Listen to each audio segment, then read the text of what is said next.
Thank you and welcome to the show this morning.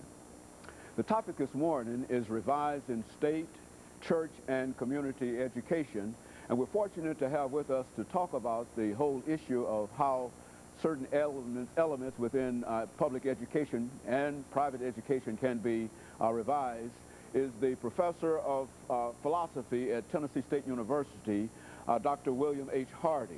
And of course, Dr. Hardy, let me welcome you to the show this morning. Thank you very much, Dr. Haney, for inviting me, and it's a pleasure to be here. And to tell you how delighted, Dr. Hardy, we are for having you here today.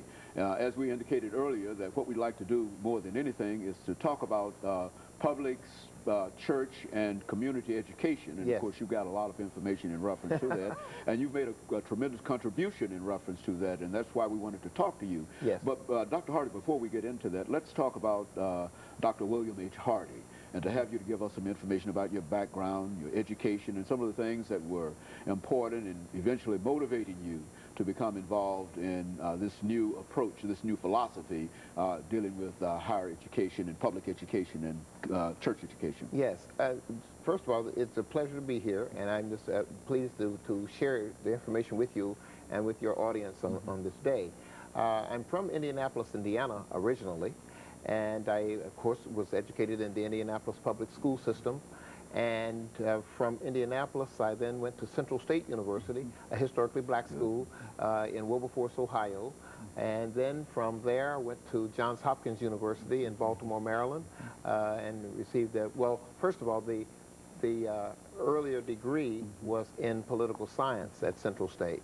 And then I followed that by getting a master's degree at Johns Hopkins University in urban politics, and then eventually to Vanderbilt University here in Nashville, Tennessee.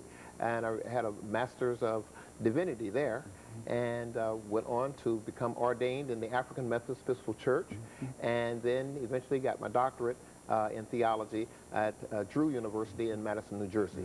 And I've been teaching at Tennessee State University now for 14 years, and I'm an associate professor in philosophy and religious studies. You know, I think in a real sense, your career sort of mirrors this search in terms of state, church, community kind of education, and certainly we're delighted to have you here, and we want to get a lot of information in reference to that. But looking at your topic this morning, Dr. Hardy, one of the things that we indicated to our guests, to our audience this morning, was that we wanted to talk about revising church, state, and community education. Right. But before we revise it, let's look at and have you to sort of look at those elements and analyze where we are and where we've been before we move into what you'd like to present to us this morning. I think it's probably significant that my education mirrors what we have been talking about, and that is that the Indianapolis public school system was an all-black system and an all-white system when I was a young fella in that elementary, middle, and high school system. And so then, and I did bring with me a couple of examples. We'll talk about that later. But the school system was a dual system for a while, and then the school system integrated in 1957. Although the 1954 Supreme Court decision said that all schools across the country were to be integrated. But Indianapolis was a bit slow in like many cities and urban programs across the country. Then, of course, integration came. I became an active person in the NAACP in those days. I was part of the NAACP youth program, joined the youth council there, and then eventually went to work for the NAACP in New York City before I, in between those times of getting my education. So I worked for Roy Wilkins, and so I do know something about that system, as you were saying, where we integrated a number of schools across the country.